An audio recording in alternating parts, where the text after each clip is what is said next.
సమయంలో చూడక మీ యొక్క దృష్టికి వేరుగా ఉన్నారు తండ్రి. అయినా సరే తండ్రి, మీ సన్నిధానంలో తండ్రి, మీ యొక్క మహా దయ వలన, మహాభాగ్యముతో ప్రభు మమ్మల్ని నడిపించి ఉన్నావు తండ్రి. నేను ఇక్కడ చేరిన వారందరూ నీ వారే తండ్రి. ఎంతో ఆసక్తితో నీ వాక్యముని విని తండ్రి, దాన్ని మా మా యొక్క హృదయములో పదిలపరుచుకొని తండ్రి, మేము ఏమైనా దిద్దుకోవలసినవి ఉంటే దిద్దుకుని తండ్రి, సిద్ధపాటుతో ప్రభా నీ సన్నిధానమునకు తండ్రి వచ్చుటకు సహాయం చేయమని బ్రతిమాలుకున్నాం తండ్రి. అనేకుల తండ్రి ప్రభా ఇంకనూ తండ్రి వాక్యము ఎరుగకనే తండ్రి, జ్ఞానము లేకనే తండ్రి, నీ యందు ప్రభా స్థిరముగా ఉండలేకనే ప్రభ జీవిస్తున్నారు తండ్రి. ప్రభా మేమును కూడా తండ్రి వారికి తండ్రి బలపరచుటకు తండ్రి మాకు సమయమును దయచేయమని నడుచున్నాం తండ్రి. మరి ముఖ్యంగా తండ్రి, నీ దైవ సేవకుడు తండ్రి జామి రవికుమార్ గారు తండ్రి, నీ యొక్క పరిచర్య యందు ఆసక్తి కలిగి తండ్రి, తన కుటుంబంతో తండ్రి నిన్ను ఆరాధిస్తుండగా, ధ్యానిస్తుండగా, స్తుతిస్తుండగా, గణపరుస్తుండగా తండ్రి మీరే సహాయం చేసి నీ ఆత్మతో ప్రభా నైనా ఆయనను తండ్రి నింపుమని బ్రతిమాలుకున్నాం తండ్రి. తన నోటి నుండి వస్తున్న ప్రతి వాక్యము తండ్రి మా హృదయాల తండ్రి అంతరంగమును చీల్చుకుని వెళ్ళి తండ్రి దాన్ని సరిదిద్దులకు తండ్రి సహాయం చేసి నడిపించమని, మీ జ్ఞానమును తండ్రి మీ యొక్క శక్తిని బలమును దయచేసి నడిపించమని, ఈ సమయం నీది కనుక తండ్రి, చేరిన వారందరూ నీ వారు కనుక ఈ సమయమును పోనీయక తండ్రి సద్వినియోగం చేసేటకు చేరిన వారందరినీ ఆశించి దీవించి మహిమ పొందుకోమని, సమస్త ఘనత మహిమ ప్రభలు మీకు అర్పిస్తూ మా ప్రభువుని ప్రియరక్షకుడైన యేసు అతి పరిశుద్ధమైన నామం పేట ప్రార్థించి వేడుకుంటున్నాం తండ్రి. Amen, amen, amen. Amen. Hallelujah. Thank you brother. John Shekhar please. Okay తమ్ముడు. అందరికీ గుడ్ మార్నింగ్ అండి. ఈరోజు మనం మెట్ల వాక్యం అందించడానికి పాస్టర్ జామి రవికుమార్ గారు సిద్ధంగా ఉన్నారు. దేవుని యొక్క ఆత్మ చేత ప్రేరేపింపబడి వారిని పరిచయం చేయటం గౌరవంగా భావిస్తున్నాను. రెవరెండ్ జామి రవికుమార్ గారు వేదాంతవేత్త మరియు విద్యావేత్త. సంఘ పరిచర్యతో పాటు యువత, పిల్లలు మరియు గిరిజన ప్రాంత ప్రజల మధ్య రవి గారు ప్రభుని ఆసక్తితో సేవిస్తున్నారు.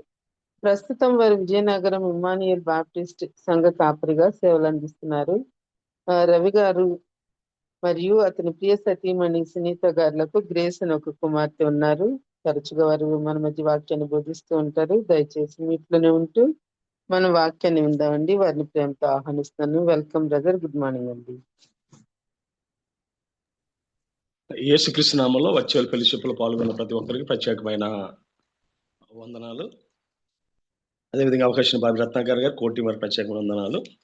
ఈరోజు మన వాక్య ధ్యానాంశము నిర్గమకాండము 31వ అధ్యాయము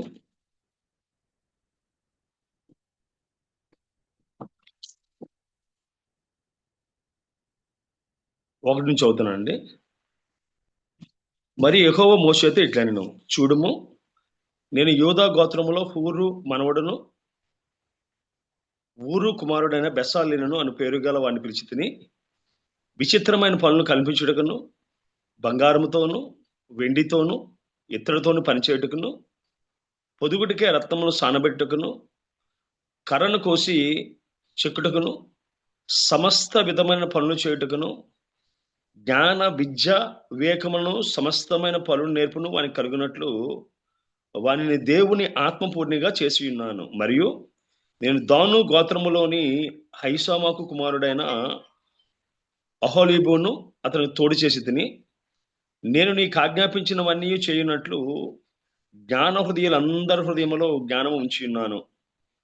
ప్రత్యక్షపు గుడారములో సాక్ష్యపు మందసమును, దాని మీద ఉన్న కరుణాపీఠమును, ఆ గుడారపు ఉపకరణములన్నిటినీ, బల్లను, దాని ఉపకరణములు, నిర్మలమైన ధూపవృక్షమును, దాని ఉపకరణములన్నిటినీ, ధూపవేదికను, దహన బలిపీఠము, దాని ఉపకరణములన్నిటినీ, గంగాలము, దాని పీటను, యాజక సేవ చేయునట్లు సేవక వస్త్రములను, యాజకుడైన అహరోను యొక్క ప్రతిష్ఠిత వస్త్రములు, అతని కుమారు వస్త్రములను, అభిషేక తైలమును, పరిశుద్ధ స్థలము కొరకు పరిమళ ధూపద్రవ్యమును నేను నీకు ఆజ్ఞాపించిన ప్రకారము వారి సమస్తమును చేయవలెను అని చెప్పి అక్కడ దేవుడు మోషేతో మాట్లాడుతుండగా వాక్యం మనకి సెలవిస్తూ ఉంది.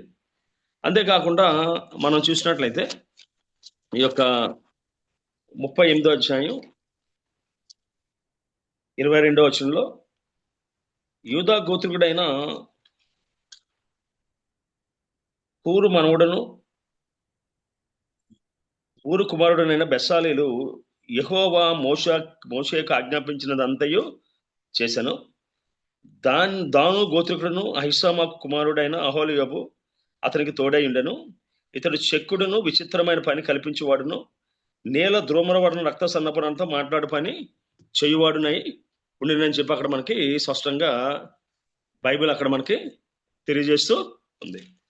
అదేవిధంగా కొంచెం కానీ మనం కొంచెం మత్తయి సువార్త 25 అధ్యాయానికి కానీ మనం వెళ్ళినట్లయితే అక్కడ మాటల విధంగా రాయబడి ఉన్నాయి. ఒకసారి చూద్దాం. ఒకసారి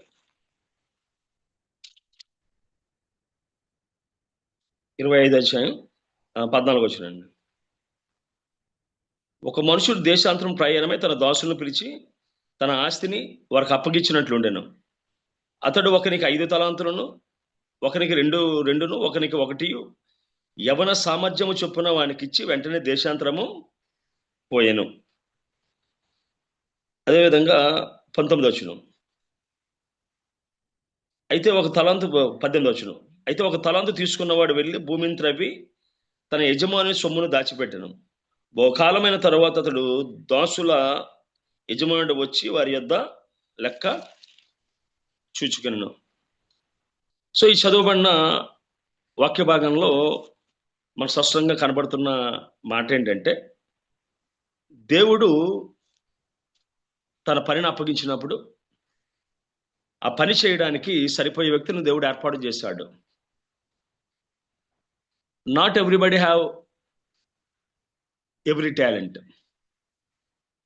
దేవుడు ప్రతి ఒక్కరికి అన్ని విషయాల్లో ఒక టాలెంట్ ఇవ్వకపోవచ్చు. Some are multi talented but still so many things they cannot do. కొంతమంది కొన్ని పనులు మాత్రమే చేయగలరు, వారు నాయకత్వంలో ఉంటారు. సో నాయకత్వంలో ఉన్నవారు ఎవరైతే పని చేయాలో దేవుడు ఆ పని చేయడానికి వారిని అప్పగించినప్పుడు ఆ పని చేయడానికి సరిపోయే వ్యక్తులను, సామర్థ్యం కల వారిని దేవుడు ఏర్పాటు చేస్తాడు. అందుకు చక్కటి ఉదాహరణ ఏంటంటే, ఇందాక మనం చదివిన బెస్సాలేలు యొక్క జీవితమే. ఆ బెస్సాలేలు జీవితాన్ని జాగ్రత్తగా మనం చూసినట్లయితే ఆయన యూదా గోత్రానికి చెందినవాడు.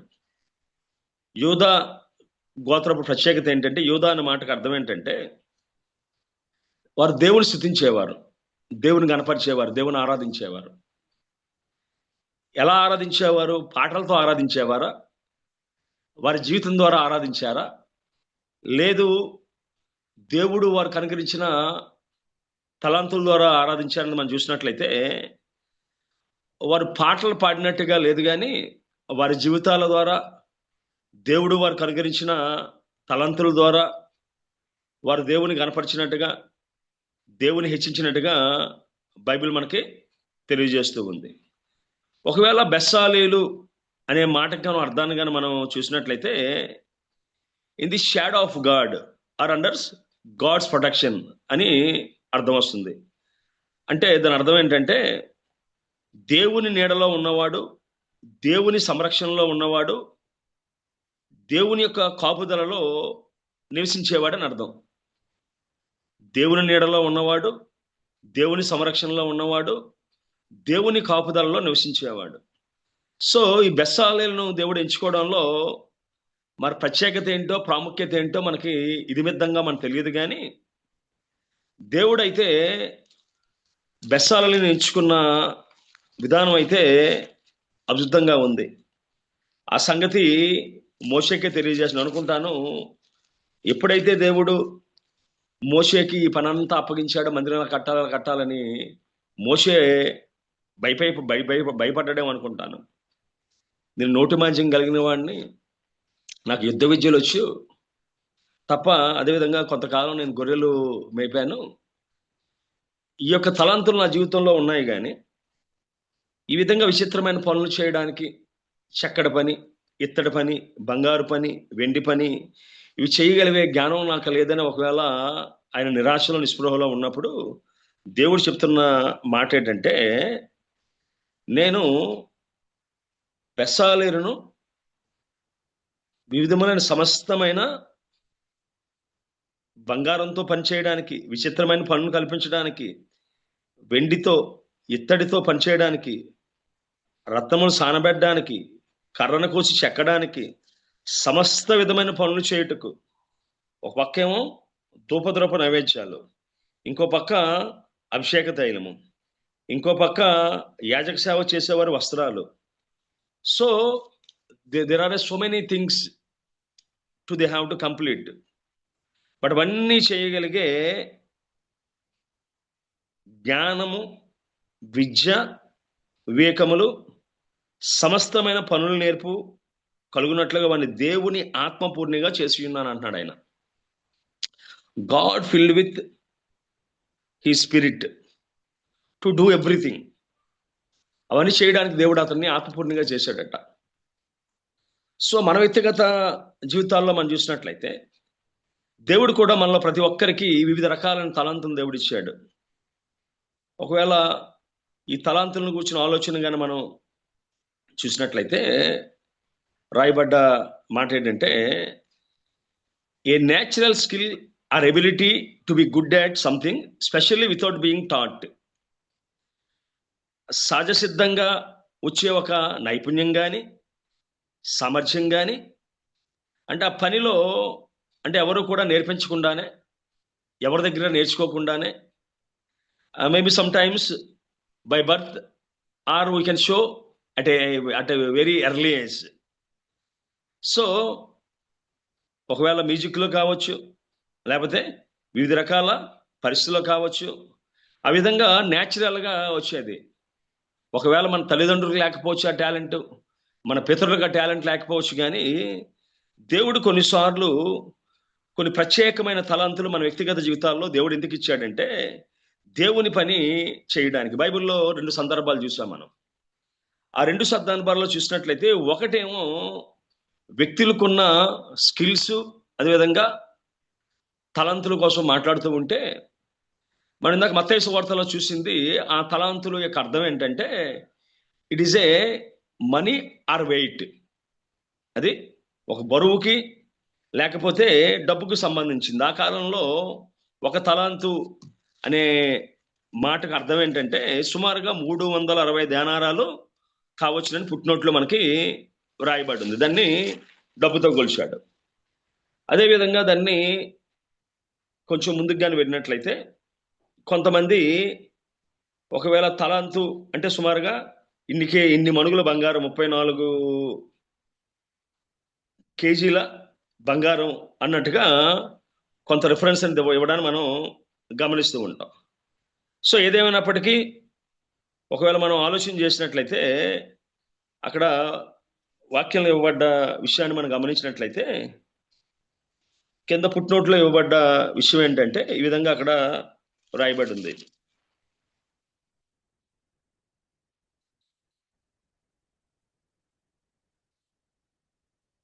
ఆ తలాంత్ అనేది పుట్టినోట్లో మనం చూసినట్లయితే అక్కడ ఒక తలాంత్ ఇంచుమించు 3600 రూపాయలు కావచ్చని వస్తుంది.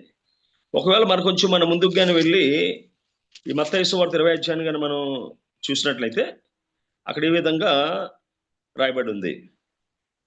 20 అధ్యాయం 10వ వచనంలో, మొదటి వారు వచ్చి తమకు ఎక్కువ దొరుకును అనుకున్నారు కానీ వారికి ఒక్కొక్క దేనారమే చొప్పునే దొరికెను. సో ఎవరైతే సాయంకాలం వచ్చారో వారికి ఒక దేనారం వచ్చింది.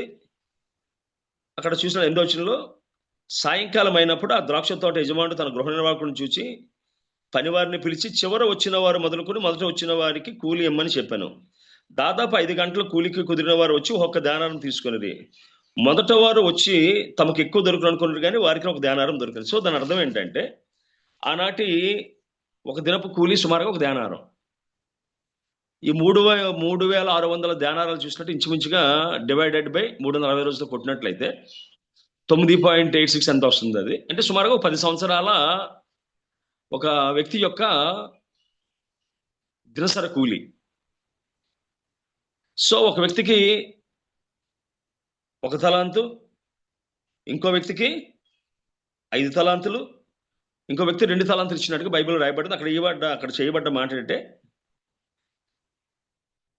ఎవని సామర్థ్యం చొప్పున వానికి ఇచ్చాను. సో దేవుడిచ్చిన తలాంతుల విషయంలో ఆలోచన చేసినట్లయితే ఎవరి సామర్థ్యం కొద్దీ దేవుడు వారికి ఇచ్చాడట. సో ఒకవేళ మనం చూసినట్లయితే తలాంతు అనేది ప్రతిభ అనుకుంటే, దేవుడు ప్రతి మనిషికి ప్రత్యేకంగా ఇచ్చిన సామర్థ్యం, నైపుణ్యం, శక్తి లేదా వరం అది సహజంగా వచ్చే లక్షణంలా బయటకు కనబడ్డా దాన్ని ఇవ్వడంలో దేవుని యొక్క ప్రత్యేకమైన కృప అనేది దాగుంది. అది కృపతో మనలో రూపొందించబడింది, కృపతో మనలో పెంపొందించబడింది. అదేవిధంగా అది దేవుని యొక్క రాజ్యం కోసం వాడాలని దేవుని ఇష్టపడి మనకి ఇచ్చింది. అది ప్రతి వ్యక్తి వేరే వ్యక్తులాగా మనం ఉండకపోవచ్చు, కానీ దేవుని సృష్టిలో ప్రతిదీ దేవుడు ఒక ప్రత్యేకమైన ఉద్దేశంతో దేవుడిచ్చాడు. యజమానుడికి ఏ విధంగా అయితే సేవకుని యొక్క తలాంతులు తెలుసో, సామర్థ్యం తెలుసో, దేవునికి కూడా ఆ సామర్థ్యం ఇచ్చిన వాడు దేవుడే కాబట్టి ఆయనకు తెలుసు. ఆయన ఇందులో చూసే ఇద్దరు వాటిని వాడి జీవితంలో ఎదిగారు, ఫలించారు. ఒకడు ఇవ్వబడ్డ తలాంతం తీసుకెళ్ళి వాడు భయంతో పాతిపెట్టాడా, బతకంతో పాతిపెట్టాడా, ఆ విషయాన్ని పక్కన పెడితే మొత్తం మీద వాడు దాన్ని దాచిపెట్టాడు. దేవుడు ఇచ్చిన వరాన్ని వాడుకోవాలి, దాచిపెట్టకూడదు. ఎవరికైతే ఉందో మరింత ఇవ్వబడుతుందో వాక్యం సెలవిస్తుంది. సో మన నిత్య జీవితాల్లో పాటలు పాడేవారు ఉన్నాం, వాక్యం చెప్పేవారు ఉన్నాం, ఇతరులను ప్రోత్సహించి గ్రూప్లోకి తెచ్చేవారు ఉన్నాం, అదేవిధంగా కార్యక్రమాన్ని నడిపించగలిగే ప్రతిభావంతులు ఉన్నాం, అదేవిధంగా సాక్ష్యం చెప్పగలిగేవారు ఉన్నాం, తర్జుమా చేయగలిగేవారు ఉన్నాం. సో ఏదేమైనప్పటికీ ఇవ్వబడ్డ ప్రతి తలాంతు అది దేవుని సన్నిధిలో దేవుని రాజ్యం కట్టడానికి అది వాడబడాలి. ఒకవేళ మాట్లాడడంలో ప్రతిభ కావచ్చు, ప్రసంగం చెప్పడంలో, బోధించడం, అదేవిధంగా పాట పాడడంలో, సంగీతం వాయించడంలో, చిత్రకళలో, అదేవిధంగా సేవా ప్రతిభ, సహాయం చేసే గుణం, దయ చూపించే గుణం, లేదు కొన్ని నాయకత్వ లక్షణాలు, నడిపించడం, నిర్ణయాలు తీసుకోవడం, అదేవిధంగా జ్ఞాన ప్రతిభ, రాయడం, ఆలోచించడం, బోధించడం, అదేవిధంగా చేతికొచ్చిన పని అంటే సాంకేతిక సంబంధమైనది కావచ్చు, డెకరేషన్ సంబంధమైనది కావచ్చు. సో చిన్నదిగా, లోకం దృష్టిలో చిన్నదిగా కనిపించే ప్రతి పని కూడా దేవుడు గొప్పదిగా ఎంచుతాడు ఆయన. ఎందుకంటే ఆ ప్రతిభ దేవుడే నీకు ఇచ్చాడు. ఇచ్చిన దాని యొక్క ముఖ్య ఉద్దేశం ఏంటంటే దాన్ని దేవుని మహిమ కోసం వాడాలి. బైబిల్లో మనం చూసినట్లయితే 1 Corinthians 10:31 అంటాడు, మీరు ఏ పని చేసినా దేవుని మహిమ కొరకు చేయండి అంటారు. మీరు భోజనం చేసినా ఏం చేసినా what ever you do to glorify your God, మీరు ఏమి చేసినా దేవుని మహిమ కొరకు చేయమంటాడు. అంతేకాకుండా ప్రతి ఒక్కరూ పొందిన వరాన్ని ఇతరుల కోసం వినియోగించాడు. పేతురు 1:4-10 ఏదైతే దేవుడు మనకి ఇచ్చిన దాన్ని దేవుని యొక్క బిడ్డల కోసం, ప్రజల కోసం వాడమంటారు. సో మన బాధ్యత ఏంటంటే దేవుడు నమ్మి మనకి ఇచ్చిన దాన్ని దేవుని కోసం వాడేవారుగా ఉన్నామా? ప్రతిభ వాడకపోతే, ఆ తలంత వాడకపోతే క్రమంగా మసకబారిపోతుందంట. అవకాశాలు చేజారిపోతాయి. తర్వాత పశ్చాత్తాపం తప్ప ఇంకేది కూడా మిగలదు. ఒక దినాన దేవుని ఎదుట లెక్క అప్పించవలసిన వారమే మనం ఉన్నాం. సో భయపడే దాచే సేవకుడు మందలింపును పొందుతాడు. మన వ్యక్తిగత జీవితంలో భయాన్ని విడిచిపెట్టి విశ్వాసంతో ఇవ్వబడ్డ చిన్న అవకాశాన్ని నిర్లక్ష్యం చేయకుండా దేవునిపై ఆధారపడి నిరంతరం అభివృద్ధి చేసుకుంటూ వినయంతో, కృతజ్ఞతతో ముందుకు కానీ సాగినట్లయితే ఖచ్చితంగా దేవుడు మనల్ని వాడుకుంటాడు. అంతేకాకుండా మన తలాంతులు అనేవి ఇతరులకి దీవెనకరంగా, ఆశీర్వాదకరంగా ఉంటాయని దినాన మనకి బెస్సాలేలు జీవితం మనకు తెలియజేస్తూ ఉంది. ఒకవేళ మనం బైబిల్లో చూసినట్లయితే అనేక మంది వ్యక్తులు మనకి కనబడతారు. దేవుడు వారికి ఇచ్చిన తలాంతుల్ని దేవుని కోసం వాడినవారు, దేవుని కోసం కాకుండా వేరే పరిస్థితుల్లో వాడి పాడు చేసుకున్నవారు చాలా మంది కనబడతారు మనకి. ఇందాక మనం చెప్పినట్లుగా ఇక తలాంత్ అనేది ఒకటి నైపుణ్యము, అదేవిధంగా ప్రతిభ అయితే ఇంకోటి వెయిట్, అంటే సుమారుగా 34 kgs సిల్వర్ అని చెప్పి ఆ పరిస్థితులను బట్టి వాళ్ళు చెప్పడం జరిగింది. ఈరోజు మనం చూడడానికి ప్రయత్నం చేస్తున్న విషయాలు కానీ మనం ఆలోచన చేసినట్లయితే, ఆనాడు దేవుని మందిరాన్ని కట్టడానికి, దేవుని కార్యక్రమాలు చేయడానికి, దేవుడు బెసాలేలకు దేవుడు గొప్ప సామర్థ్యాన్ని కలుగజేశాడు. అంతకు ముందు కానీ దాని తర్వాత కానీ వారి కుటుంబంలో దానికి సంబంధించిన ఆ ప్రతిమనిచ్చినట్టుగా లేదు, కానీ మోషేకి అవసరమైంది, దేవునికి అవసరమైంది మందిరం కట్టడానికి. ఎవరని చూసినప్పుడు ఎవరైతే నమ్మకస్తులుగా ఉన్నారో, ఎవరికైతే దేవుడు ఆ యొక్క గొప్పతనాన్ని ఇచ్చాడో ఆ ఇచ్చిన వ్యక్తినే పిలిచి దేవుడు వాడుకున్నట్టుగా వాక్యం సెలవిస్తుంది. అంతేకాకుండా ఇన్ని సంవత్సరాల తర్వాత కూడా మనం బెసాలేలను జ్ఞాపకం చేసుకుంటున్నాం అంటే కారణం ఏంటంటే, దేవుడు మోషేకు చెప్పిన పని తనకు అప్పగించబడినప్పుడు బహు నమ్మకస్తుడుగా ఉండి అప్పగించిన ప్రతి పనిని సంపూర్తి చేసి దేవుడు తనకిచ్చిన తలాంతుని దేవుని సన్నిధిలో మహిమపరిచినట్టుగా వాక్యం మనకి సెలవిస్తూ ఉంది. సో చాలా కష్టమైన పని. అప్పటికేమి రిఫరెన్స్లు కూడా ఏమీ లేవు, నమూనాలు కూడా ఏమీ లేవు.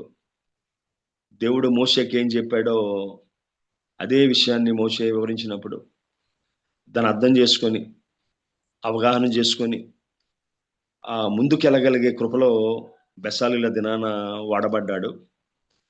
బెసాలేలు ఈ యొక్క ప్రత్యక్ష గుడారాన్ని కట్టాడో ఆ గుడారంలో దేవుడు మోషేతో మాట్లాడుతూ ఉండేవాడు, ఆ గుడారంలో దేవుడు నివసిస్తూ ఉండేవాడు. ఆ గుడారంలో దేవుని యొక్క కమ్యూనికేషన్ అంతా, ఆయన ఆశ ఏంటో, వాళ్ళు ఏం చేయాలో ఏం చేయకూడదో ప్రతి విషయాన్ని బోధించేవారుగా ఉన్నట్టుగా వాక్యం మనకి సెలవిస్తూ ఉంది. సో మన వ్యక్తిగత జీవితాల్లో దేవుని మందిరాలు కట్టేవారుగా ఉన్నామా, లేదు మన యొక్క తలాంతుతో దేవుని మందిరాలు పడగొట్టేవారుగా ఉన్నామా? బైబిల్లో 2 రకాల వ్యక్తులు మనకు ఉన్నారు. మోషే అన్న వ్యక్తి తన నాయకత్వాన్ని వినియోగించి సుమారుగా 6 లక్షల కాల్బలాన్ని వారి కుటుంబాలని యొర్దాన్ నది వరకు తీసుకురాగలిగాడు. ఆయనకున్న ట్రైనింగ్, ఫరో కుమార్తె యొక్క కుమారుడిగా యుద్ధ విద్యలు నేర్చుకున్నాడు. ఇత్రో యొక్క అల్లుడుగా ఆ యొక్క హోరేబు కొండ మీద ఈ యొక్క గొర్రెలు మేపే సామర్థ్యాన్ని నేర్చుకున్నాడు. వాటి రెండింటిని ఆయన సమన్వయపరుచుకుంటూ వచ్చి మెడ తిరగని ప్రజలు, దేవునికే కోపం తెప్పించే ప్రజలు, గెటింగ్ అండ్ ఫర్గెటింగ్, ఆ మోషే అనేవాడు ఏమైనా మాకు తెలియదు అనే పరిస్థితి. ఐగుప్తు దేశంలో మేము కీరకాయలు తిన్నాం, దోసకాయలు తిన్నాం, చేపలు తిన్నాం, ఆ కుండల దగ్గర కూర్చున్నప్పుడు ఎందుకు చనిపోలేదని ఆ ప్రతిసారి ప్రాణాన్ని విసిగించే గుణం కలిగిన వ్యక్తులు సంశయాలతో సనుగులతో వారి జీవితాంతం గడిచిపోయింది. ఓ దినాన మోషే అంటాడు, ప్రభువా వీళ్ళు కన్నానయ్యా, నేను వీళ్ళందరూ నేను భుజాన వేసుకొని మొయ్యాలా అంటాడు దినాన. బట్ అటువంటి వారి మధ్య కూడా దేవుడు తనకు అప్పగించిన దానిని ప్రతిదాన్ని దేవుని కోసం వాడినట్టుగా వాక్యం మనకి సెలవిస్తుంది. సో ఈ దినాన దేవుడు మనతో మాట్లాడుతున్న మాట, చెప్తున్న మాట ఏంటంటే, మన వ్యక్తిగత జీవితంలో ఏం చేసినా మనం చేసిన ప్రతిదీ కూడా అది దేవుని రాజ్యం కట్టబడడానికి వాడబడేదిగా ఉండాలని చెప్పి దేవుడు కోరుకుంటూ ఉన్నాడు. ఒకవేళ మనం చూసినట్లయితే 1 కొరింథీ పత్రిక 10వ అధ్యాయం 31వ వచనంలో రాయబడ్డ ఏంటంటే, అంటాడు అక్కడైనా, కాబట్టి మీరు భోజనము చేసినను పానము చేసినను మీరేమి చేసినను సమస్తమును దేవుని మహిమ కొరకు చేయుడి అంటాడు. కొంతమంది వంట బాగా వండగలరు, సువార్త సేవకి వెళ్ళినప్పుడు కొంతమంది వాక్యం చెప్తారు, కొంతమంది పాటలు పాడతారు, కొంతమంది మ్యూజిక్ వాయిస్తారు, కొంతమంది డ్రైవింగ్ చేస్తారు, కొంతమంది భోజనాలు ఏర్పాటు చేస్తారు, కొంతమంది చాలా బాగా వడ్డిస్తారు. వాళ్ళు వడ్డిస్తే ఇంకొక ముద్ద తినాలనిపిస్తారు. సో మన వ్యక్తిగత జీవితంలో ఎటువంటి టాలెంట్ దేవుడు మనకి ఇచ్చినది, చిన్నది కావచ్చు, పెద్దది కావచ్చు, అది దేవుని మహిమ కోసం వాడేవారుగా మన జీవితంలో ఉండగలుగుతున్నామా? నెహెమియా కేవలం గిన్నెందించేవాడు దేవుడు తనకిచ్చిన ఆ కృపలో ఒక మందిరాన్ని కట్టగలిగాడు. ఆ కట్టడం కూడా ఎలా కట్టాడంటే, ఒకవేళ మనం నెహెమియా గ్రంథాన్ని కానీ ఒకవేళ మనం జాగ్రత్తగా పరిశీలన చేసినట్లయితే అన్ని వ్యతిరేకతలే, అన్ని ప్రతికూలతలే. ఆ ప్రతికూలతలో దేవుడు ఆయనకి ఇచ్చిన నాయకత్వ లక్షణాలను వినియోగించుకొని ఆ కట్టిన మందిరాన్ని చూసినట్లయితే, ఒకవేళ నెహెమియా గ్రంథం 3వ అధ్యాయాన్ని మనం చూసినట్లయితే 17వ వచనంలో అయితే వారితో ఇట్లాంటివి, మనకు కలిగిన శ్రమ మీకు తెలిసే ఉన్నది. యెరూషలేము ఎట్లు పాడైనో దాని గుమ్మములు అగ్నిచేత ఎట్లు కాల్చబడినో మీరు చూచున్నారు. మనం ఇక మీదట నింద రాకుండా యెరూషలేము యొక్క ప్రాకారం మరలా కట్టుదము రండి. ఇదియుగాక నాకు సహాయం చెయ్యే దేవుని కరుణాహస్తమును గురించి రాజు నాకు సెలవిచ్చిన మాటలన్నీ నేను వారితో చెప్పితిని. అందుకు వారు మనము కట్టుటకు పూనుకొందము రండి అని చెప్పి ఈ మంచి కార్యము చేయటకే బలము తెచ్చుకొనిరి. సో దేవుడు ఆయనకు అనుగ్రహించిన వాక్చాతుర్యము, అదేవిధంగా ఏ విధంగా ఆ మాటలు వారికి చెప్పాలో, అర్థమైనట్టు చెప్పాలో అవన్నీ చెప్పి పడిపోయిన యెరూషలేము గోడలు కడదాం రండి. లేదంటే భవిష్యత్తు మనకి ఎక్కువ అపోజిషన్ నాయకులు వాడతారు. ఏం వాడతారంటే, రాబోతున్న తరం ఇప్పుడు కానీ మీరు ఈ కార్యక్రమం కానీ చేయకపోయినట్లయితే రాబోతున్న తరం మిమ్మల్ని క్షమించదు అంటారు. సో మా మందిర నిర్మాణం కోసం మేము ఆలోచన చేస్తూ ఉన్నాం. ఒకవేళ మా తరంలో కానీ కట్టకపోయినట్లయితే రాబోతున్న తరంలో పరిస్థితులు ఏ విధంగా ఉంటుందో తెలియదు అనుకుంటాం. దేవుడు క్షమించడు, రాబోతున్న తరం కూడా క్షమించదని. ఇప్పుడు మనం చాలాసార్లు మన పూర్వీకుల కోసం ఆలోచన చేసినట్లయితే మంచి మంచి ఉద్యోగాలు చేసుకోవడం వారు వారి పితరుల వారికి ఇచ్చిన స్థలాలు అమ్మేసిన వారు కూడా చాలా మంది ఉన్నారు. అది జ్ఞాపకం చేసుకున్నప్పుడు వారిని నిందిస్తూ ఉంటాం. అది మనకి వర్తిస్తుంది, సంఘంగా కానీ వ్యక్తిగత కుటుంబం కానీ మనకు కూడా వర్తిస్తూ ఉంటుంది. సో ఈయన చెప్తున్నాడు, నింద మన మీదకి రాకుండా, అయ్యా మన తరంలో దావీదు తన తరం వారు సేవ చేసి చనిపోయాడు, ఇది మన తరం, ఇది ఆ దేవుని మందిర నిర్మాణం చేయవలసిన బాధ్యత మన మీద ఉంది. అది నిందపాలు అయిపోతాం.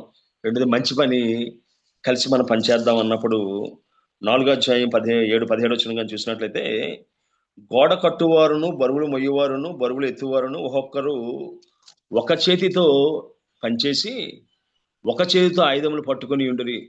మరియు కట్టువారిలో ఒక్కొక్కడు తన కత్తియు నడుమునకు బిగించుకొని గోడ కట్టుచూ వచ్చెను. బాకా ఊదువాడిని యొద్ద నిలిచెను. అప్పుడు నేను ప్రధానులతోనూ అధికారులతో మిగిలిన వారి ఇట్లాంటిని, పని మిక్కిలి గొప్పది, మనం గోడ మీద ఒకరికొకరు చాలా ఎడమగా ఉన్నామని చెప్పి అంటే అక్కడ పనిచేయడం అంటే ఏంటంటే ప్రాణాన్ని పణంగా పెట్టడమే. 2 చేతులతో పనిచేయడమే కష్టం. ఎందుకంటే ఒకవేళ నూతనమైన మందిరాన్ని కట్టొచ్చు, పడిపోయిన దాన్ని సరిచేయాలంటే సులువైన పని ఏమది కాదది. సో ఆ విధంగా చూసినప్పుడు దేవుడు తనకిచ్చిన నాయకత్వ లక్షణాలతో రాజు గిన్నెందించేవాడు.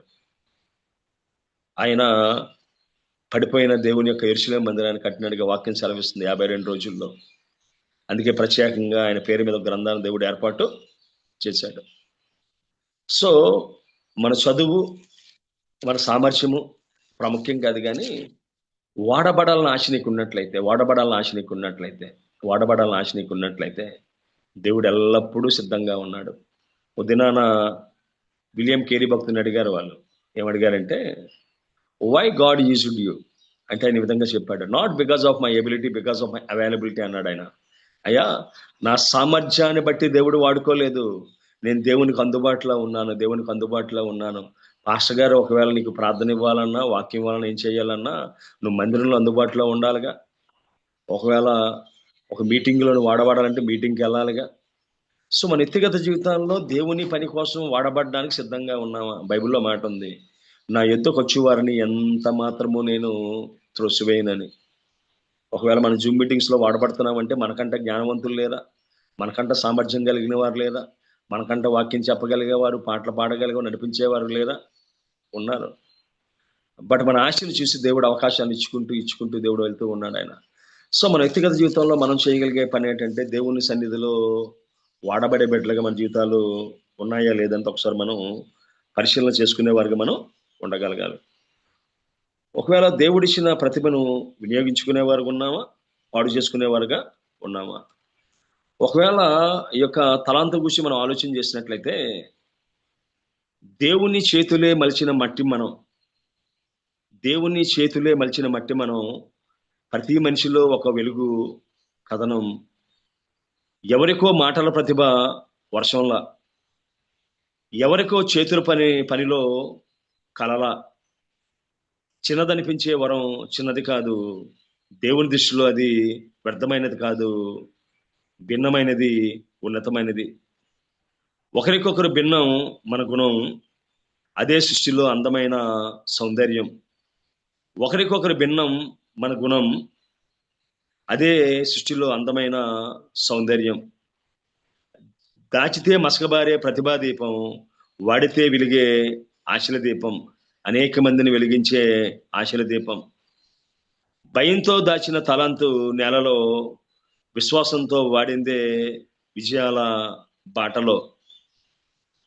భయంతో దాచిన తలంతు నేలలో, విశ్వాసంతో వాడిన తలంతు విజయాల బాటలో.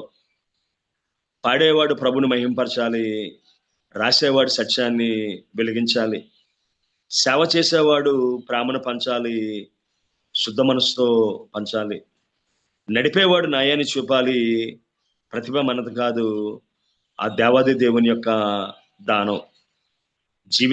జీవితం అంతా ఒక లెక్కల గానం. ఒక రోజు ప్రభు అడుగుతాడు ప్రేమతో, ఒకరోజు ప్రభు అడుగుతాడు నిన్ను నన్ను ప్రేమతో, నీకిచ్చిన వరాన్ని వాడావా నమ్మకంతో, నీకిచ్చిన వరాన్ని వాడావా నమ్మకంతో. అందుకే ఓ మానవ, ఓ మనస, మేలుకోనేడు, నీ ప్రతిభతో దేవుని మహిమను వేడు, చిన్నదైనా పెద్దదైనా భయపడకు, దేవుడిచ్చిన వరాన్ని దాచిపెట్టకు. So whatever talent you have, నా జీవితంలో నేర్చుకున్నది ఏంటంటే, వాక్యం చెప్పడానికి ఏ ప్లాట్ఫామ్ అయినా, వాళ్ళు నిమిషం ఇచ్చినా, 3 నిమిషాలు ఇచ్చినా, గంట ఇచ్చినా, ఎంత ఇచ్చినా, సో వాక్యాన్ని పంచడానికి ప్రయత్నం చేస్తాను. ఈవెన్ స్కూల్లో కూడా ఏదైనా అంశం మీద మాట్లాడమన్నప్పుడు కానీ, లేదు పిల్లల్ని కౌన్సిలింగ్ చేయమని చెప్పినప్పుడు కానీ, so whatever opportunity you got, is that the big or small, we don't know. ఒక చిన్న మాట చాలు కొన్నిసార్లు దేవుని కార్యం జరగడానికి. అమ్మా, నీ పెనిమిటిని తీసుకురన్న యేసుక్రీస్తు చెప్పిన ఒక్క మాట సమరయశ్రీని సుకారా గ్రామంలో గొప్ప స్వార్థకాలను చేసింది. పొట్టి చెక్కయ్య నీ ఇంట నేను ఉండవలసి ఉన్నదన్న మాట పొట్టి యొక్క జీవితాన్ని పాపి అయిన మనుషుడు అనే మాట దగ్గర నుంచి ఇతరుడు అబ్రహాము కుమారుడే అనే దానికి సరిపోయింది. అదేవిధంగా, అయ్యా నా యజమానుడు షోమ్రోనులో ప్రవక్త దగ్గర ఉండాలి అని చెప్పిన చిన్నదాయి చెప్పిన చిన్న మాట సిరియా దేశానికి నయమాను ద్వారా సువార్తను పట్టుకెళ్ళింది. నాయన, ప్రవక్త ఇంతకంటే గొప్ప కార్యం చేయమంటే నువ్వు చేయవా? దాని బదులు యొర్దాను నదిలో మునిగి స్వస్థత పొందడం సులువుగా అని ప్రేమతో యజమానుడి యొక్క మేలు కోరి, పాపంగా కాకుండా వినేటట్టుగా అర్థమయ్యేటట్టుగా చెప్పిన ఆ వ్యక్తి యొక్క ప్రతిభ సిరియా దేశానికి సువార్తను పట్టుకొని వెళ్ళింది. Yes, whatever talent you have, ఇందాక చెప్పుకున్నట్టుగా నువ్వు ఏం చేసినా దేవుడి నామానికి మహిమ కలగాలి, దేవుడు గణపరచబడాలి, దేవుడు హెచ్చించబడాలి. కొంతమంది తల్లులు ఉదయకాల సమయంలో ఇచ్చి ప్రార్థన చేస్తున్నారు, గోజాడుతూ ఉన్నారు. మనకి ప్రార్థన చేయడం అన్నిటికన్నా దేవుడు మనకి ఇచ్చిన గొప్ప తలాంతు. యోబు ప్రార్థన చేసినప్పుడు తన స్నేహితుల కోసం తన కోల్పోయిందంతా పొందుకోగలిగాడు, రెండింతలు పొందుకోగలిగాడు. ఒకవేళ పాటలు పాడే తలంత మనకున్నా లేకపోయినా, దేవుని వాక్యం చెప్పే తలంత మనకున్నా లేకపోయినా, మ్యూజిక్ వాయించే తలంత మనకున్నా లేకపోయినా, ప్రార్థన చేసే తలంత మనకు ఉందగా. ప్రార్థన చేయగల గొప్ప దేవుడు మనకు అనుగ్రహించాడుగా. ఇతరుల కోసం ప్రార్థన చేసేవారుగా ఉన్నామా? మన బిడ్డల కోసం, కుటుంబం కోసం, సంఘం కోసం, సమాజం కోసం, రాజుల కోసం ప్రార్థన చేయండి. ఒక పౌలు అందరి కోసం ప్రార్థన చేయమంటాడు. సో దాన్ని వాడుకునే వారికి ఉన్నామా, దాన్ని పాడు చేసుకునే వారికి ఉన్నామా, మనం ఒకసారి మనం ఆలోచన చేసుకోవాలి. బైబిల్లో మనం చూసినట్లయితే, ఒకవేళ ఆదాము మొదలుకొని చివరి వరకు అందరూ ప్రతిభావంతులే. దేవుడు ప్రతి ఒక్కరికి తలాంత ఇచ్చాడు. ఒకవేళ కొంచెం చూసి మళ్ళీ డీటెయిల్గా మళ్ళీ కొంతమంది వ్యక్తుల జీవితాన్ని చూద్దాం. ఆదాము జీవితంలో చూసినట్లయితే ఆ గృహ నిర్వాహకర్తను అప్పగించాడు ఏదైనా వనంలో. అదేవిధంగా పని అప్పగించాడు ఆయన, అధికారం అప్పగించాడు ఆయన. ఏ పేర్లు పెడితే వారికి ఆ పేర్లే కలిగాయి వాళ్ళకి. అదేవిధంగా అవన్ కానీ చూసినట్లయితే పార్ట్నర్షిప్ విత్ ది యాడమ్, ఆదాము చేసిన పనిలో భాగస్వామ్యంగా ఉంది. అదేవిధంగా ఆమె జీవితంలో మనం చూసినట్లయితే సంబంధాల్లో సున్నితత్వాన్ని ఆమె కలిగి ఉంది. తగిన సహాయకురాలుగా ఆమె ఉంది. కయ్యూను కానీ చూసినట్లయితే భూమిని వ్యవసాయం చేసేవాడుగా పనిచేసేవాడు కనబడుతున్నాడు. అదేవిధంగా హేబేలు గొర్రెల కాపరిగా మనకి కనబడుతూ ఉన్నాడు. గొర్రెల పెంచడంలో గొప్ప సామర్థ్యం కలిగిన వాడు. తొలుచులు వాటిని, బలమైన వాటిని ఎంచగలిగే ఆ కృపా సామర్థ్యం ఆయనకు ఉంది. ఆయన అదేవిధంగా నోహా జీవితంలో చూసినట్లయితే నీతిమత్వం, విధేయత, నౌకా నిర్మాణ నైపుణ్యం, అదేవిధంగా దేవుని ఆజ్ఞ ప్రకారము చేయగలిగే కృపదేవుడు ఆయనకు అనుగ్రహించాడు. ఒకవేళ అబ్రహాము జీవితాన్ని కానీ మనం చూసినట్లయితే ఫెయిత్, విశ్వాసం తండ్రిగా ఉన్నాడు ఆయన. అంతేకాకుండా చూసినట్లయితే నాయకత్వ లక్షణాలు, హాస్పిటాలిటీ, వారు తెలియకనే దేవదూతలకు ఆతిథ్యం ఇచ్చారని సెలవిచ్చిన రీతిగా సో కుటుంబాన్ని నడిపించే నాయకత్వంలో ఉన్నాడు. దేవదూతలకు ఆహారం పెట్టేవాడిగా ఉన్నాడు. యుద్ధంలో తన ప్రజలను విడిపించుకునేవాడిగా ఉన్నాడు. అంతేకాకుండా మనం చూసినట్లయితే విశ్వాసులకు తండ్రిగా ఉన్నాడు ఆయన. విశ్వాసం మీద నిలబడి అనేక మందిని విశ్వాసం నడిపించేవాడిగా అయినా ఉన్నాడు. ఈ హ్యావ్ ఎ వండర్ఫుల్ హాస్పిటాలిటీ, ఈ maintain the relationship with God. అంతేకాకుండా నాకు నచ్చిన అబ్రహాంలో నచ్చిన మాట ఏంటంటే, మనం బంధువులు కనుక మన మధ్య కలహం ఉండకూడదని ఆస్తంతా పోయినా ఎంత అద్భుతంగా మాట్లాడాడు. అయ్యా అందుకే కదయ్యా మా దగ్గరకు వచ్చారు, మీరు ఆతిథ్యం స్వీకరించి వెళ్ళరా అంటాడు ఆయన. అయ్యా ధూళి వంటి నేను మాట్లాడుతూ ఉన్నాను ప్రభువా, 50 మంది ఉంటే వారిని కాపాడవా అంటాడు ఆయన. సో ఆదాము తనకున్న యొక్క మాట్లాడే ప్రతిభను బట్టి బంధాలను కట్టాడు, కుటుంబాలను కట్టాడు, దేవుని ఆతిథ్యానికి ఆహ్వానించాడు. అదేవిధంగా దేవునితో మాట్లాడగలిగే కృపదేవుడు అనుగ్రహించాడు ఆయన. సో ఈ విధంగా బైబిల్లో కానీ మనం చూసినట్లయితే God give a talent to everyone who are use the talent and glorify the God, they recognised. బైబిల్లో మనం కానీ ఒకవేళ కొంతమంది బిడ్డల జీవితాన్ని కానీ చూసినట్లయితే, యోసేపు జీవితాన్ని మనం పరిశీలన చేసినట్లయితే, Joseph have a talent of dreams and administration. ఒకటి అధికారాన్ని అంటే అధికారం చేయగలిగే జ్ఞానము, ప్రధానమంత్రిగా పనిచేయగలిగే ప్రతిభ ఆయనకు ఉంది. అంతేకాకుండా కలల భావాల్ని చెప్పగలిగే కృప దేవునికి ఉంది. బట్ వాళ్ళు ఏం చేశారంటే, ఒకవేళ దానియేలు కావచ్చు, యోసేపు కావచ్చు, అయ్యా ఈ జ్ఞానాన్ని దేవుడిచ్చాడు, ఇది మాది కాదు ఇది అని వారికి ఇచ్చిన ప్రతి తలాంతును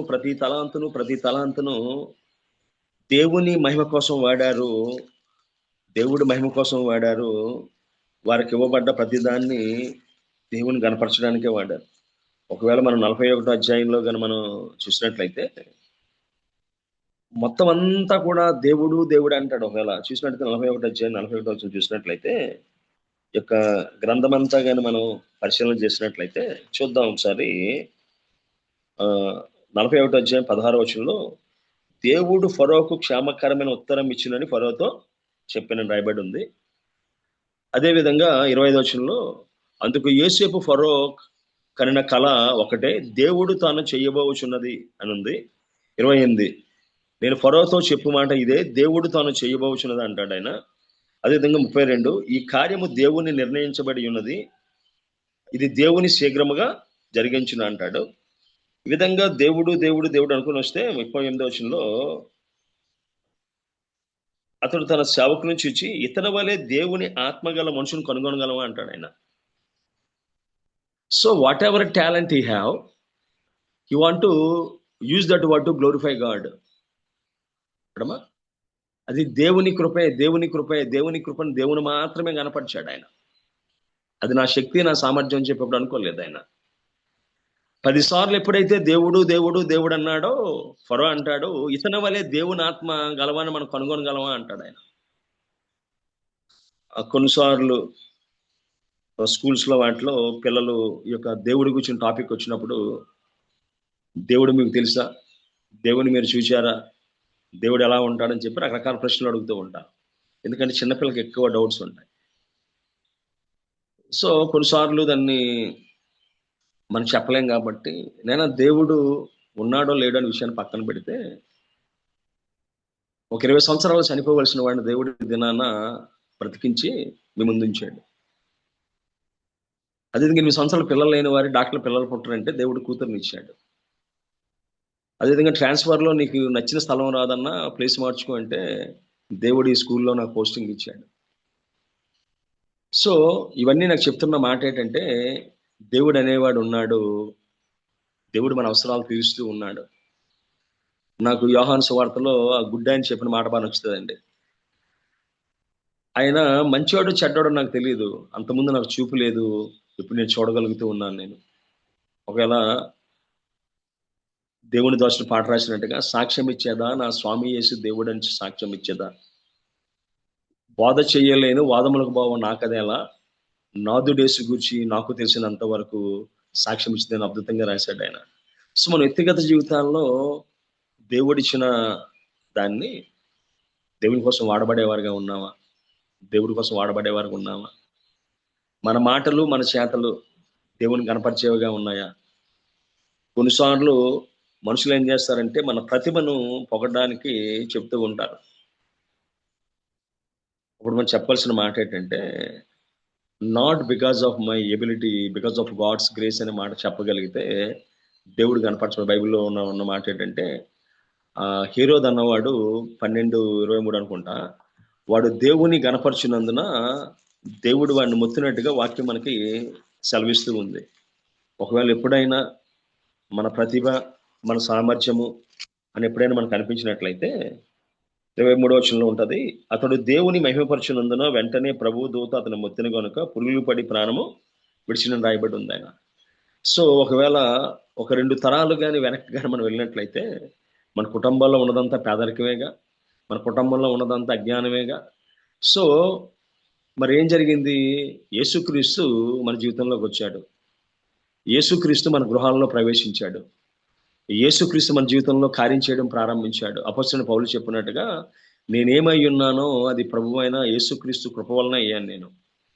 దావీదు అన్నట్టుగా మేము దేవుని వలన సూరకార్యములు జరిగించదమని ఆ చెప్పబడ్డ మాట మనం వినగలుగుతూ ఉన్నాం. సో ఒకవేళ మనం చూసినట్లయితే అనేక మంది భక్తులు ప్రతిభ నాది కాదు, దేవుడిచ్చింది, ఆ దేవుని కార్యం చేయడానికే దేవుడిచ్చాడని నమ్మి వారు దేవుని కనపరిచినట్టుగా వాక్యం సెలవిస్తుంది. ఒకవేళ మోషే నాయకత్వాన్ని కానీ మనం చూసినట్లయితే, మోషే he have a wonderful communication skills even though he was a problem. నోటి మంజం కలిగేవాడిని అయినా మైకులు లేని సమయంలో, అదేవిధంగా సహాయకులు లేని సమయంలో సుమారుగా 20 లక్షల మంది కాల్బలాన్ని దేవుడు చెప్పిన మాటలు అర్థం చేసుకొని వారు తిరిగి చెప్పగలిగాడు. యోర్దాను దాకా వారు నడిపించుకు రాగలిగాడు. ప్రతిరోజు ఏదో ఒక యుద్ధమే, ప్రతిరోజు ఏదో ఒక సమస్యే. ఆ సమస్యల గుండా దేవుడు ఆయనకి ఇచ్చిన సహనము, నాయకత్వం ద్వారా, యుద్ధం ద్వారా ఆయన వారిని గమ్యానికి చేర్చగలిగాడు. అదేవిధంగా బైబిల్లో మనం చూసినట్లయితే దావీదు చిన్ననాటి నుంచి దేవుడు ఆయనకు అనుగ్రహించిన సామర్థ్యాన్ని దేవుని కోసం వాడినట్టుగా బైబిల్ మనకి చెప్తుంది. ఆయన సితారాను చమత్కారంగా వాయించగలిగేవాడట.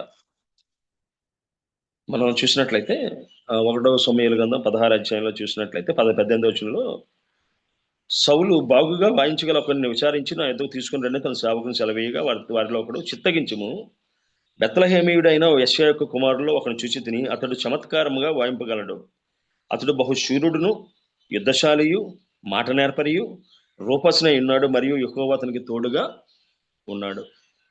23వ వచనం, దేవుని యొద్ద నుండి దురాత్మ వచ్చి సౌలును పట్టినప్పుడల్లా దావీదు సితారా చేత పట్టుకొని వాయింపగా దురాత్మ అతను విడిచిపోయిన అతడు సేదతీరి బాగుపడిన. So David is a multi talented. మనం చూసినట్లయితే ఆయన సితారా బహుగా వాయించగలడు, యుద్ధశాలి, మాట నేర్పరి, రూపసి, దురాత్మను వెళ్ళగొట్టగలడు, ధైర్యంగా యుద్ధం చేయగలడు, ఆయుధాలు మోయగలడు. So you have a multi talents. వాటన్నిటి కూడా దేవుని కోసమే వాడినట్టుగా వాక్యం మనకి సెలవిస్తూ ఉంది. సో దేవుడు మనకిచ్చిన తలాంతులని దురాత్మలు వెళ్ళగొట్టడానికి వాడేవారుగా ఉన్నామా? రోగులు స్వస్థపరచడానికి వాడేవారుగా ఉన్నామా? చనిపోయిన వారిని వాదార్చేవారిగా ఉన్నామా? చాలా సంఘాల్లో మనం చూసే పని ఏంటంటే, వాక్యం చెప్పడానికి ప్రార్థించడానికి అందరూ ముందుకు వస్తారు. అవకాశం ఉంటే పాస్టర్ గారిని కూడా పక్కన పెట్టేసి వాళ్ళే ఈ యొక్క కార్యక్రమాల్లో అదేవిధంగా సంఘ ప్రసంగాల్లో చేస్తారు. కానీ చావు దగ్గరికి వచ్చినప్పుడు పాస్టర్ గారిని రమ్మంటారు.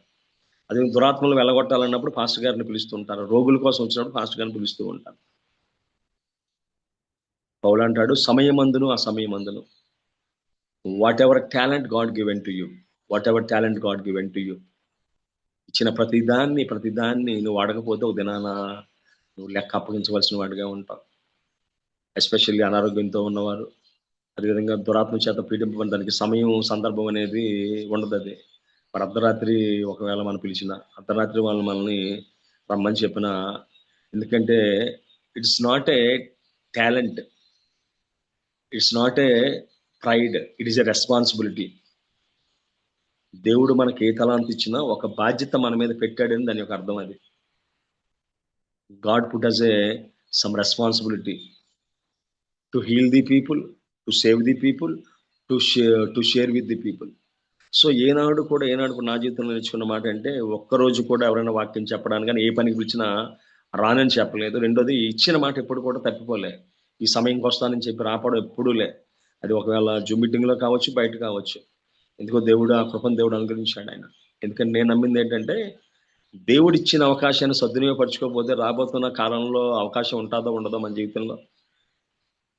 మనకంటూ ఎవరు లేరో దేవుడు అంటాడు, ఆ రాళ్ళు లేచి, మీరు మౌనంగా ఉంటే రాళ్ళు లేచి కేకలేస్తాయి. అమ్మా ఎస్తేరు, ఈ సమయంలో నువ్వు మౌనంగా ఉంటే ఇశ్రాయేలుకు విడుదలయు, అదేవిధంగా రక్షణ వేరే దగ్గర నుంచి దేవుడు ఇస్తాడు. మనం లేకపోతే దేవుని పని ఆగిపోదండి. దేవుడిచ్చిన భాగ్యం అపోస్తలుడైన పౌలు చెప్పినట్టుగా, పడు హింసకుడును దోషకును ఆనుకరిని నన్ను నమ్మకమైన వానికి ఇచ్చి తన సేవను దేవుడు అప్పగించాడయ్యా అని చెప్పి అంటాడు. అంతేగాని ఎంత చేశానని చెప్పి చెప్పడం ఎప్పుడు కూడా ఆయన. So every opportunity to be used in the Kingdom of God, దేవుని సేవలో, దేవుని యొక్క మినిస్ట్రీలో వాడబడడం అన్నది దేవుడిచ్చిన కృప. అది మన ప్రతిభ కాదని సత్యాన్ని మనం గ్రహించగలిగే వారుగా మనం ఉండగలగాలి. ఒక నా వ్యక్తిగత జీవితంలో నాకు బైబిల్ క్విజ్ అంటే బాగా ఇష్టం. నాకు జనరల్ క్విజ్, బైబిల్ క్విజ్ రెండు బాగా ఇష్టం. క్రికెట్ అన్న బాగా ఇష్టం నాకు.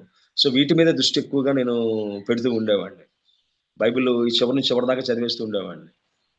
కానీ దేవుని యొక్క ఆశ ఏంటంటే, ఒక దినాన్న వాడుకుందామని ఆయన అనుకున్నాడు. నేను ప్రైజులు గెలుచుకుందామని నేను అనుకున్నాను. ఒక దినాన దేవుడు ఇచ్చినప్పుడు, ఈ దినాన ఆ దేవుని వాక్యం చెప్పడానికి దేవుడు వాడుకుంటూ ఉన్నాడు. ఆ జ్ఞానాన్ని, జ్ఞాపశక్తిని దేవుడు అనుగ్రహించాడు ఆయన. అదేవిధంగా మా బిడ్డల్ని ప్రోత్సహించడానికి దేవుడు అవకాశం ఇచ్చాడు. నిన్న దినాన విశాఖపట్నం కేఎంబీ చర్చిలో జరిగిన వాటిలో మా పిల్లలు సెకండ్ ప్రైజ్ పొందుకున్నారు.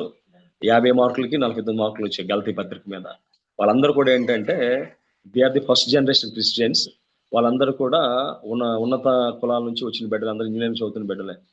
సో వారిని అందులో ప్రోత్సహించడానికి దేవుడు నాకు అవకాశాన్ని ఇచ్చాడు. అంటే దేవుడు మనకి ఎప్పుడు ఏదైనా ఏ అవకాశం ఇచ్చినా అది దేవుని రాజ్యం కట్టడానికే దేవుడు ఇస్తాడు తప్ప మన వ్యక్తిగత గ్లోరీకి ఎప్పుడు కూడా దేవుడు దాన్ని ఇవ్వడు అనే సత్యాన్ని గ్రహించడానికి దేవుడు నేర్పిస్తూ ఉన్నాడు. సో మన వ్యక్తిగత జీవితాల్లో what ever talent you have, just use for Kingdom of God. మనం చూస్తూ ఉంటాం. డాక్టర్ విజయ్ కుమార్ గారు కానీ, లేకపోతే మన ఝాన్సీ సిస్టర్ కానీ కొన్ని గృహాలను దర్శిస్తూ ఉంటారు. మన జీవనానంద కుమారి గృహాలను కానీ, కొన్నిటిని కానీ కొంతమంది ప్రోత్సహిస్తారు. మన కాటనాయ్ గారు అనేక మందిని మంచి మాటలతో ప్రోత్సహిస్తూ ఉంటారు ఆయన. సో మన వ్యక్తిగత జీవితంలో ఏం చేసినా దేవుని రాజ్యం కట్టబడాలి, దేవుని రాజ్యం ప్రోత్సహించబడాలి. అదేవిధంగా తమ్ముడు జాన్సన్ ఎక్కడో ఇతర దేశాల్లో ఉన్నప్పుడు కూడా ఉదయం 4 గంటలు లేచి ఈ కార్యక్రమాలు సజీవంగా ఉన్నాయంటే అనేక మంది త్యాగం అందులో ఉంది. బాబి రత్నాకర్ గారి కుటుంబ త్యాగం అందులో ఉంది. So we have to never forget about it. ఎప్పుడు కూడా మర్చిపోకూడదు. అనేక మంది సుధాకర్ గారు అని చెప్పి కెనడా నుంచి ఆయన ప్రోత్సహించారు. అదేవిధంగా ప్రదీప్ అన్న, చాలా మంది సురేష్ బాబాయ్ గారు, చాలా మంది ప్రోత్సహించబట్టి దినాన్ని ఎక్కడ దాకా రాగలిగింది అది. సో మన వ్యక్తిగత జీవితాల్లో దేవుడు మనకిచ్చిన తలాంతు దేవుని కోసం బహు నమ్మకంగా వాడే బిడ్డలుగా మన జీవితాలు ఉండగలుగుతూ ఉన్నామా? దావీదు తనకు ఇవ్వబడ్డ తలాంతులన్నీ వినియోగించి దేవుని మందిరానికి కావాల్సినవన్నీ సమకూర్చాడు ఆయన. ఒకవేళ తన చేసిన పాపాన్ని బట్టి ఒకవేళ దేవుడు మందిరం కట్టడానికి వీలు లేదని చెప్పి అన్నాడు, కానీ అది పేరుకు సొలొమోను మందిరమే. కానీ ఆయన విస్తారమైన ధనాన్ని సమకూర్చాడు. అదేవిధంగా దానికి ఏవైతే కావలసిన ప్రతి దాన్ని ఆయన ఏర్పాటు చేసినట్టుగా వాక్యం మనకి సెలవిస్తూ ఉంది. అంతేకాకుండా మనం చూసినట్లయితే ఆ బంగారం అనేది కొన్ని కోట్లలో లక్షల్లో ఉన్నట్టుగా వాక్యం మనకి సెలవిస్తుంది. ఆ విధంగా ఏంటంటే తనకి ఇవ్వబడ్డ ప్రతి సమయాన్ని ప్రతి తలాంతుని దావీదు కేవలం దేవుని మందిర నిర్మాణం కోసమే వాడాడైనా, దేవుని రాజ్యాన్ని కట్టడానికైనా వాడినట్టుగా వాక్యం మనం సెలవిస్తుంది. అంతేకాకుండా దేవుని మందిరానికి ఒక క్రమాన్ని ఏర్పాటు చేసినట్టుగా వాక్యం సెలవిస్తుంది. గాయకుల్ని ఏర్పాటు చేసినట్టుగా వాక్యం మనం సెలవిస్తుంది అమ్మా. ఆ విధంగా ఏం చేశాడంటే తన జీవితాంతం కూడా దేవుని యొక్క మందిరం కట్టడానికి వినియోగించుకున్నట్టుగా వాక్యం మనకి సెలవిస్తుంది. అంతేకాకుండా మనం చూసినట్లయితే మిక్కిలి ఆయన అంటాడు 1వ దినవృత్తాంతాలు 29వ అధ్యాయం కానీ మనం చూసినట్లయితే, నేను బహుగా ప్రయాసపడి నా దేవుని మందిరం కావలసిన బంగారు పనికి బంగారమును, వెండి పనికి వెండిని, ఎత్తడి పనికి ఎత్తడిని, ఇనుప పనికి ఇనుమును, కర్ర పనికి కర్రయు, గోమేదకపు రాళ్ళను, చక్కడపు రాళ్ళను, వింతైన వర్ణము గల పలు విధములైన రాళ్ళను, మిక్కిలి విలువ గల నానావిధ రత్నములను, తెల్ల చలువర విశేషము సంబంధించి, మరియు నా దేవుని మందిరం మీద నాకు కలిగిన మక్కువ చేతనే నా ప్రతిష్ఠితమైన మందిరం నిమిత్తం సంపాదించిన వస్తువులు గాక నా సొంత బంగారము వెండి నా దేవుని మందిరం నిమిత్తం నేను ఇచ్చేదను. గదులు గోడలు రేకుమూతలు బంగారు పనికి బంగారమును, వెండి పనికి వెండిని, పనిచేయవారు ప్రతి విధమైన పనికి 6,000 మణుగుల ఓఫీరు బంగారమును, 14,000 మణుగుల పుటము వేయబడిన ఇదిని ఇచ్చి ఉన్నానని చెప్పి ఆయన చెప్పాడు ఆయన. అంతేకాకుండా మనం చూసినట్లయితే 22వ అధ్యాయం 14వ వచనం కానీ చూసినట్లయితే, ఇదిగో నేను నా కష్టస్థితిలో ప్రయాసపడి యెహోవా మందిరము కొరకు 2 లక్షల మణుగుల బంగారమును, 10 కోట్ల మణుగుల వెండిని, తోచశక్యము కానంత విస్తారమైన ఎత్తడిని, ఇనుమును సమకూర్చి ఉన్నాను. మణుగు సుమారుగా 8 కేజీలండి. సో ఆయనట 2 లక్షల మణుగుల బంగారము, 10 కోట్ల మణుగుల వెండిని, తోచశక్యము కానంత విస్తారమైన ఎత్తడిని, ఇనుమును సమకూర్చి ఉన్నాను. మానులను రాళ్ళను కూర్చి తిని నువ్వు ఇంకనూ సంపాదించుకుందువుగాక అంటాడు ఆయన. సో దావీదు తన యొక్క వ్యక్తిగత జీవితంలో యుద్ధ నైపుణ్యాన్ని ఇస్తే గొలియాతు యుద్ధం చేశాడు. మందిరం అది నాయకత్వాన్ని మందిరం కట్టడానికి వినియోగించుకున్నాడు ఆయన. విశ్వాసం లేని వారి జీవితంలో విశ్వాసం నింపడానికి వాడాడు ఆయన. అప్పుల వారు అదేవిధంగా బాధలో ఉన్నవారు వస్తే దేవుని మందిరాన్ని నడిపించాడు, విశ్వాసంలో చెప్పాడు ఆయన. చంపగలిగే ప్రతిభ ఉన్న సౌలుని చంపలేదు ఆయన. మందిరం కట్టగలిగే సామర్థ్యం ఉన్న దేవుడు సొలొమోను కట్టమంటే మౌనంగా ఉన్నాడు ఆయన. సో మన వ్యక్తిగత జీవితంలో దేవుడిచ్చిన ప్రతిభను సామర్థ్యాన్ని దేవుని కోసం వాడేవారుగా ఉన్నామా? అదేవిధంగా దానియేలు జీవితంలో చూసినట్లయితే దానియేలుకి ఇవ్వబడ్డ సామర్థ్యాన్ని ఆయన బబులోను దేశంలో వాడాడు. వీరిదేవుడే పూజార్హుడని చెప్పగలిగే సామర్థ్యాన్ని దేవుడిచ్చాడు. సో మన వ్యక్తిగత జీవితాల్లో ఇవ్వబడ్డ ప్రతి తలాంతుని దేవునిలో వాడబడేవారుగా మనం ఉండగలుగుతున్నామా? ఫిలిప్పు తన అన్నయ్య అయిన పేతురుని దేవుని దగ్గరికి తీసుకుని వెళ్ళగలిగాడు ఆయన. ఒకవేళ పెద్ద ప్రసంగాలు అని చేయలేకపోవచ్చు, కానీ పేతురుని తీసుకొచ్చి దేవునికి అప్పగించాడు. పేతురు దినాన బండగా దేవుని సంఘాన్ని కట్టడానికి పునాదిగా వాడబడినట్టుగా వాక్యం మనకి సెలవిస్తూ ఉంది. సో మన వ్యక్తిగత జీవితాల్లో దేవుడిచ్చిన తలాంతును దేవుని కోసం వాడేవారుగా ఉన్నామా?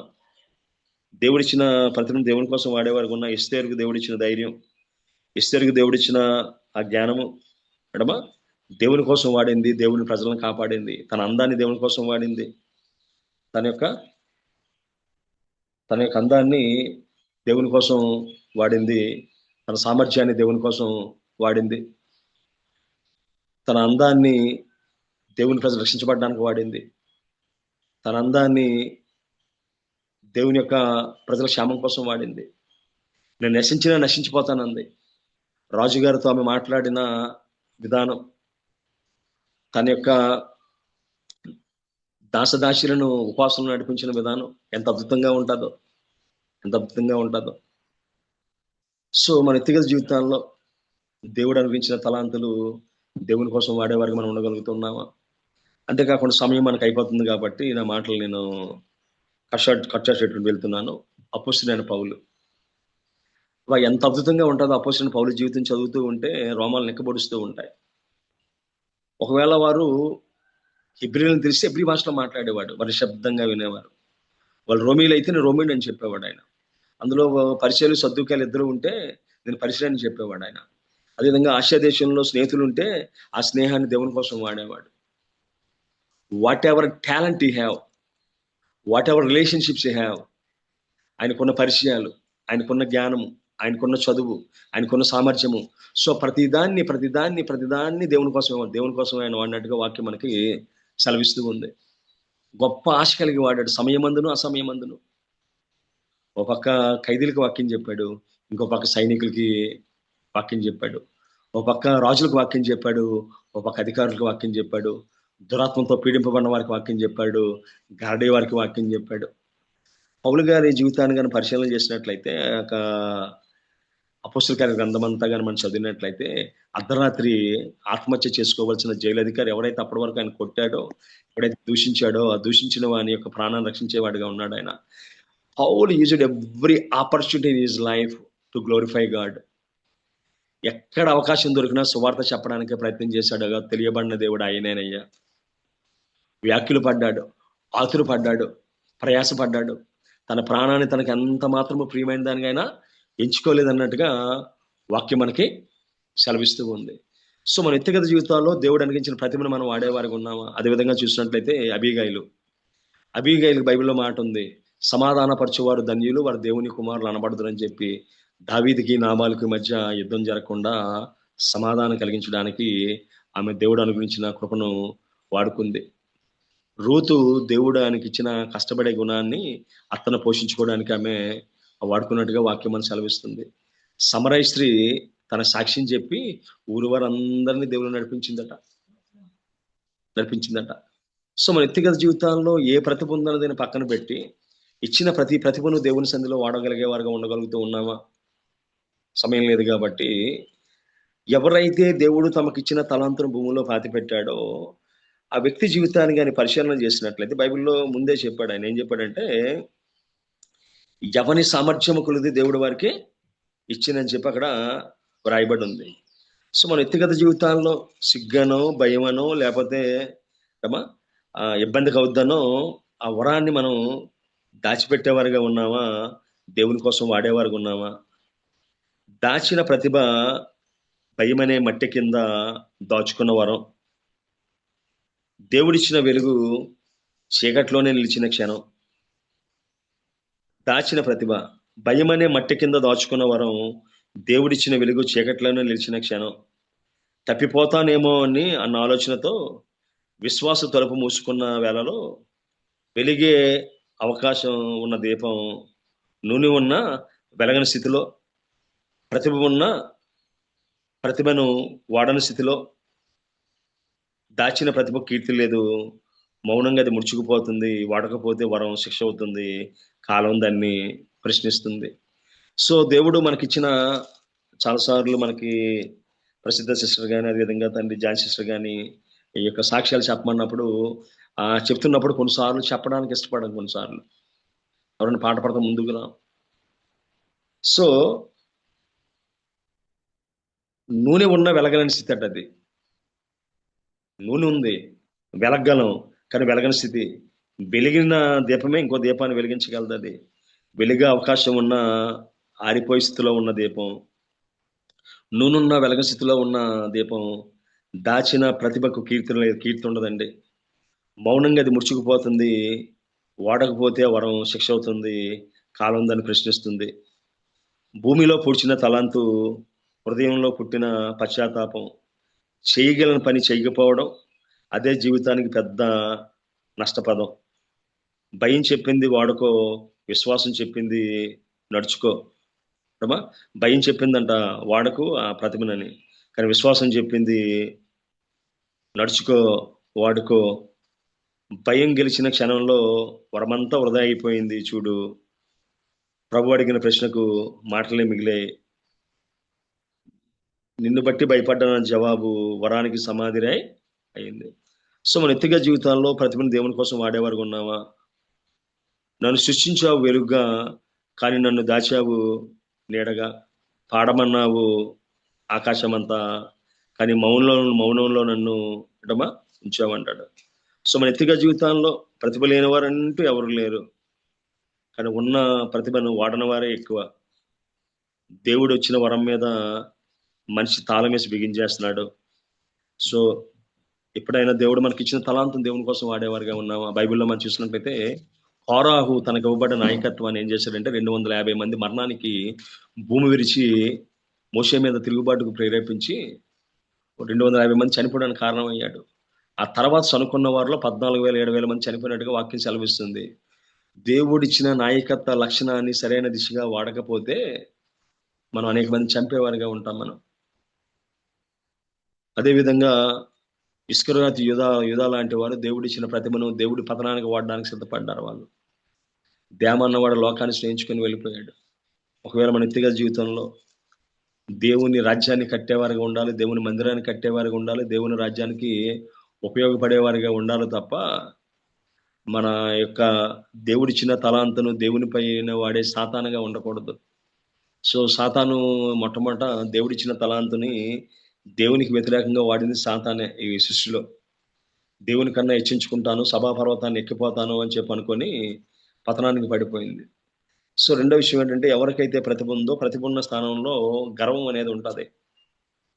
ప్రతిభ ఉన్న స్థానంలో మనకు మించిన వారు లేరు అంటారు. So talent is not to compete with others, it is to complete the God's kingdom and God's work. ఒకవేళ సంఘంలో కానీ కుటుంబంలో కానీ ఒకవేళ ఇద్దరు ఒకే ప్రతిభను కలిగి ఉంటే అది ఒకరితో ఒకరు పోటీ పడ్డానికి కాదు, అది ఇద్దరు కలిసి దేవుని మందిరాన్ని కట్టడానికి. బైబిల్లో ఇందాక నెహెమ్యా గ్రంథంలో ఒకరిని అనుకుని ఒకరు కట్టారట. పౌలు శీలలు కలిసి పనిచేశారు, పౌలు బర్నబా కలిసి పనిచేశారు, పేతురు యోహానులు కలిసి పనిచేశారు, యేసుక్రీస్తు శిష్యులు కలిసి పనిచేశారు. సో దేవుడిచ్చిన ప్రతిభను ఇతరులతో పంచుకునేవారిగా ఉండాలి. పౌలు ఫిలోమోని ప్రోత్సహించాడు, పౌలు మార్కుని ప్రోత్సహించాడు, పౌలు తిమోతేని ప్రోత్సహించాడు. సో మన వ్యక్తిగత జీవితాల్లో మనకంటే పెద్దవారితో కలిసి పనిచేద్దాం, మనకంటే చిన్నవారిని ప్రోత్సహించేవారుగా మన జీవితంలో ఉండగలిగేవారుగా మనం ఉండగలిగితే దీవించబడతాం. ఒకటి, దేవుడిచ్చిన తలాంతు దేవుని కోసం మాత్రమే వాడాలనే విషయాన్ని గ్రహించగలగాలి. చాలాసార్లు నేను ప్రాజెక్ట్లో ఉన్నప్పుడు, మందిరంలో ఉన్నప్పుడు కొన్ని పాటలు నేర్పించేవారు పిల్లలకి, ఈ మ్యూజిక్స్ కానీ ఇవి కానీ. పిల్లలు తీసుకెళ్ళి ఇంకొక దగ్గర దాన్ని ఇంకొక చెడుకు వాడుతూ ఉండేవారు వాళ్ళు. దేవుడిచ్చిన ప్రతిభని ఒకవేళ మనం ఇంకెక్కడ వాడితే శాపగ్రస్తులు అయిపోతాం. సొలొమోను అడిగాడు, అయ్యా నా ఇంత తెచ్చడానికి జ్ఞానం కావాలని. ఆ జ్ఞానాన్ని తీసుకెళ్లి స్త్రీని లోబర్చడానికి ఆ జ్ఞానాన్ని వాడుకున్నాడు. అన్ని దేవతల్లో చిన్నప్పుడు సొలొమోను కోసం సండే స్కూల్లో చాలా గొప్పగా చెప్తారు, సంసోను కోసం సండే స్కూల్లో చాలా గొప్పగా చెప్తారు. కనీసం సంసోను జీవితంలో ఆ పశ్చాత్తాపం కనబడుతుంది, కానీ సొలొమోను జీవితంలో ఆ పశ్చాత్తాపం కనబడదు. పుస్తకాల్లో కానీ అదేవిధంగా సండే స్కూల్లో కానీ టీచర్లు చాలా గొప్పగా చెప్తారు సొలొమోను కోసం.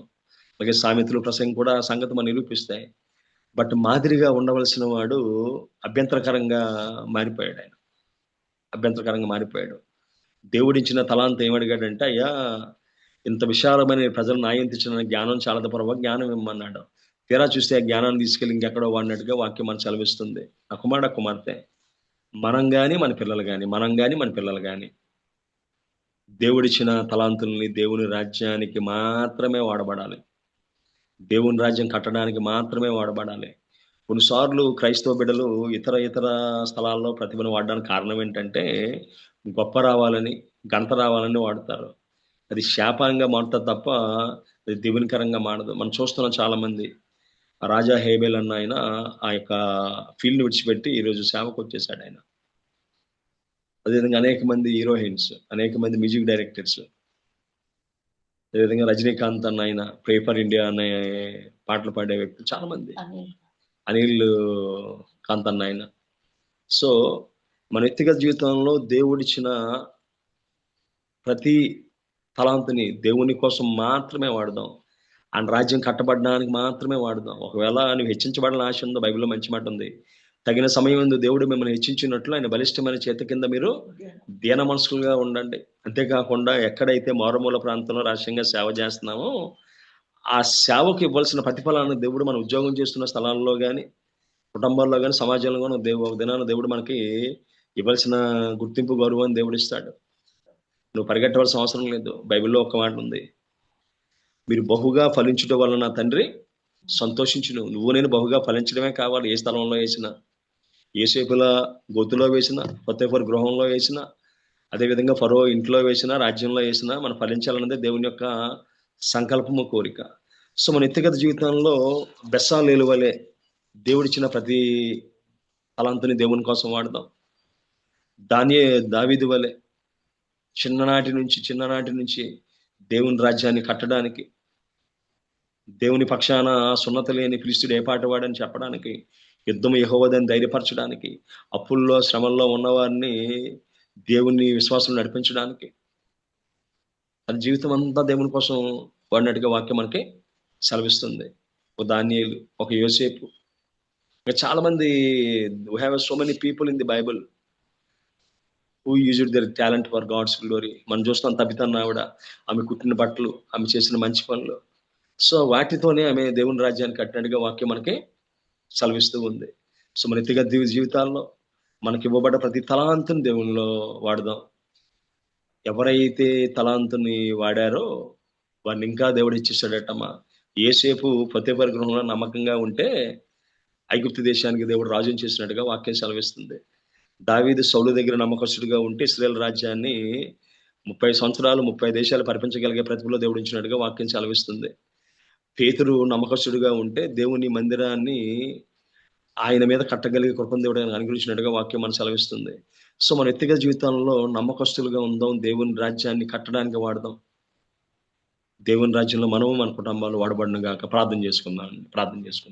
వాడిపోక ముందే నన్ను వాడుకో, పొద్దు వాలిపోక ముందే నన్ను వాడుకో.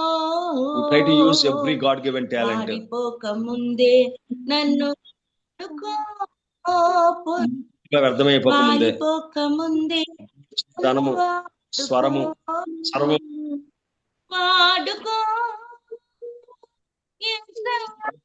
ప్రభు నన్ను నా కుటుంబాన్ని వాడుకో ప్రభు. రాజ్యం నాయకత్వ పాటలు పాడే తలాంత ఉందా? వాక్యం చెప్పే తలాంత ఉందా? తలాంత ఉందా? 10 మంది నడిపించే తలాంత ఉందా? What ever talent, either it is small, మళ్ళా తలాంతులు కూడా దేవుడు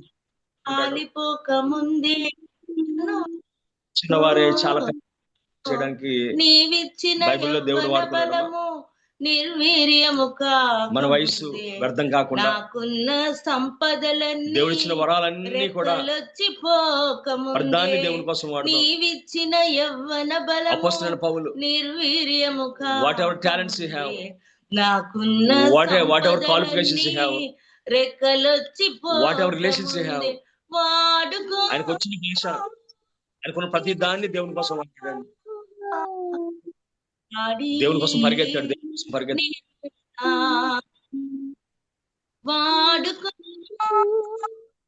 నమ్మకమైన మంచి భాష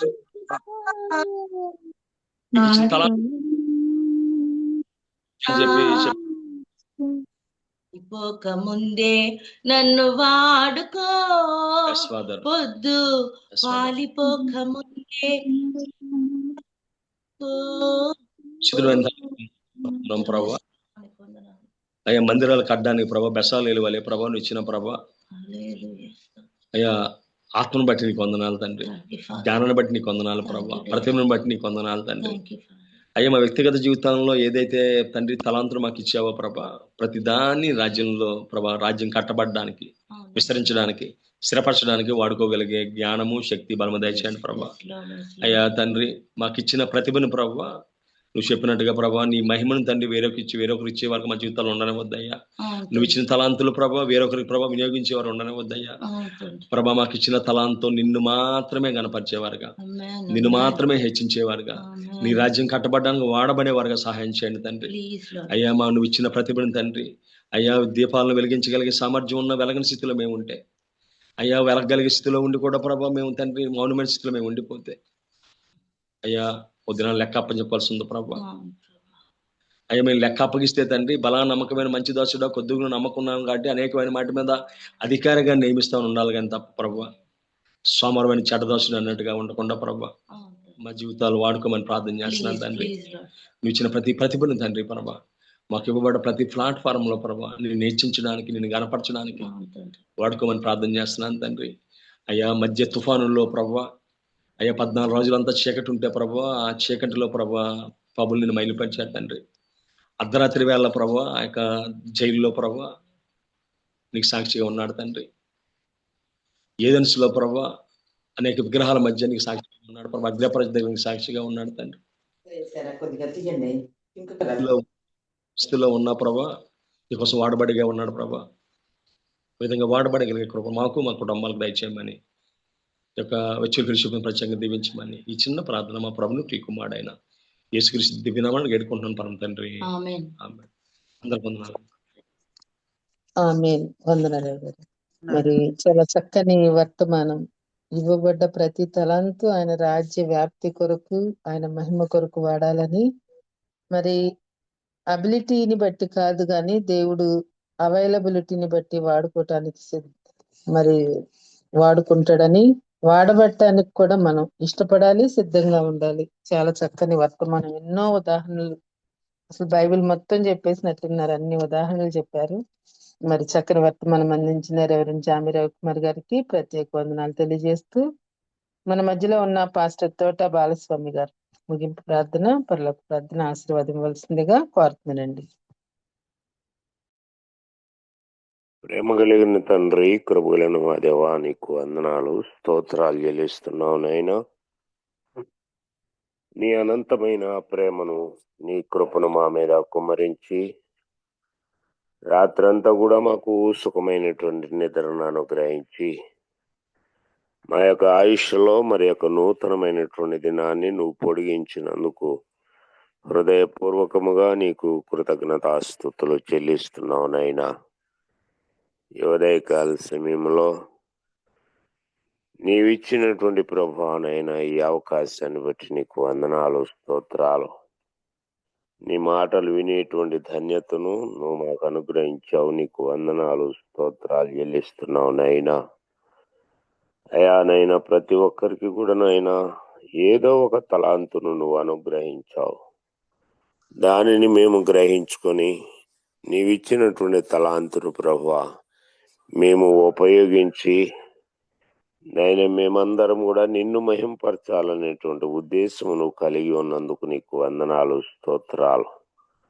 కానీ మేమే ప్రభువా దానిని నిర్లక్ష్యం చేస్తూ నీవు ఇచ్చినటువంటి యొక్క తలాంతులను ప్రభువా సరైనటువంటి రీతిలో ఉపయోగించుకోనకుండా వ్యర్థపరుస్తూ ఉన్నాము అని నీ లేఖనము ద్వారా నీ దాసులు నీ సిలువు చాటును మరుగుపరుచుకొని మమ్మలను హెచ్చరించినందుకు నీకు వందనాలు స్తోత్రాలు. కనుక ప్రభువా నీ నిత్య రాజ్యములో మేమందరం కూడా యుగ యుగాలు కూడా నీ యొక్క మహిమలో మేము ఉండునట్లుగా నీవిచ్చినటువంటి నైనా ఆ యొక్క తలాంతులను మేము సక్రమముగా ఉపయోగించి నీ యొక్క రాజ్యములో ప్రవేశించటానికి తగిన అర్హత మేము పొందుకున్నట్లుగా సహాయం దయచేయండి. ఈ ఉదయకాల సమయంలో ఇక జూమ్ మీటింగ్లు ఎందరైతే బిడ్డలు పాల్గొని నీ మాటలు ఆలకించి ఉన్నారో అయా వారికి ఇవ్వబడినటువంటి తలాంతులన్నీ కూడా సక్రమముగా వినియోగించుకొనడానికి సహాయమును దయచేయండి. ఈ శ్రేష్టమైనటువంటి మాటలు వినడానికి కారకులైనటువంటి బాబీ రత్నాకర్ గారికి అయానైనా తన యొక్క కుటుంబీకులకు తనకు సహకరిస్తున్నటువంటి బిడ్డలందరికీ కూడా తగినటువంటి దీవెనలు నువ్వు అనుగ్రహించమని ప్రార్థిస్తున్నాం. అనారోగ్యంతో ఉన్నటువంటి అనేక దాసులను ప్రభువా నీవే నీ గాయపడినటువంటి హస్తముతో ముట్టి సంపూర్ణమైనటువంటి స్వస్థతను నువ్వు అనుగ్రహించమని ప్రార్థిస్తున్నాం. ఈ ఉదయకాల సమయంలో నీ యొక్క సందేశం అందించినటువంటి నీ దాసులు జామి రవికుమార్ గారిని బట్టి, తన యొక్క భార్యను బట్టి, బిడ్డలను బట్టి, వారికి నువ్వు అనుగ్రహించినటువంటి సంఘమును బట్టి కూడా నీకు వందనాలు స్తోత్రాలు. సర్వత్రా వ్యాపించి ఉన్నటువంటి నీ బిడ్డలందరినీ కూడా నువ్వు జ్ఞాపకం చేసుకునండి. జగత్తుకు పునాది వేయబడక మునుపు క్రీస్తు యేసులో ఎందరినైతే నువ్వు ఏర్పరచుకుని ఉన్నావో వారందరినీ కూడా నీ వాక్యము చేత నీ వైపుకి ఆకర్షించుకోమని ప్రార్థిస్తున్నాం. ఈ ఉదయకాలపు దీవెనలతో మమ్మల్ని అందరినీ కూడా దీవించి ఆశీర్వదించమని, మరలా రేపటి ఉదయకాలము కొరకు మేమందరం కూడా వేచి ఉండులాగున సహాయమును దయచేయమని, సమస్తమైన మహిమ ఘనత ప్రభావములు మా ద్వారా నువ్వు పొందుకొనుమని మా ప్రభువును రక్షకుడును అయిన యేసుక్రీస్తు నామములో ప్రార్థించి స్తుతించి నీకే అప్పగించుచున్నాము తండ్రి. ఆమేన్. పరలోకమందున్న మా తండ్రి, నీ నామం పరిశుద్ధపరచబడును గాక, నీ రాజ్యము వచ్చును గాక, నీ చిత్తం పరలోకమందు నెరవేరుచున్నట్టు భూమి అందును నెరవేరును గాక. మా అనుదిన ఆహారం నేడు మాకు దయచేయండి. మా ఎడల అపరాధములు చేసిన వారిని మేము క్షమించి ఉన్న ప్రకారం మా అపరాధములను క్షమించండి. మమ్ము శోధనలోనికి ఏకదృష్టిని నుంచి తప్పించండి. ఎందుకనగా రాజ్యము, శక్తి, మహిమ నిరంతరము నీవై ఉన్నావు తండ్రి. ఆమేన్. మన తండ్రి అయిన దేవుని ప్రేమ, కుమారుడైన యేసుక్రీస్తు వారి కృప, పరిశుద్ధాత్మిక అన్యోన్య సహవాసము ఈ జూమ్ మీటింగ్ లో పాల్గొన్నటువంటి ప్రతి బిడ్డకును, సందేశం అందించినటువంటి దాసులకును, ఈ ఉదయకాల శివుని వర్తమానములు ఈ రీతిగా వినడానికి కారకులైనటువంటి బాబీ రత్నాకర్ గారికి, తన తోటి సహకారులందరికీ సదా తోడై నడిపించునుగాక. Amen, amen, amen. Praise lord.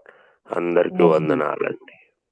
ఆమేన్. ప్రార్థించిన పాస్టర్ తోట బాలసమ్మ గారికి, వాక్యం అందించిన రెవరెండ్ జామిరావు కుమార్ గారికి వందనాలండి. Thank you so much brother. Join అయిన మీ అందరికి కూడా వందనాలండి. ముగించుకుందాం. Have a nice day. వందనాలు.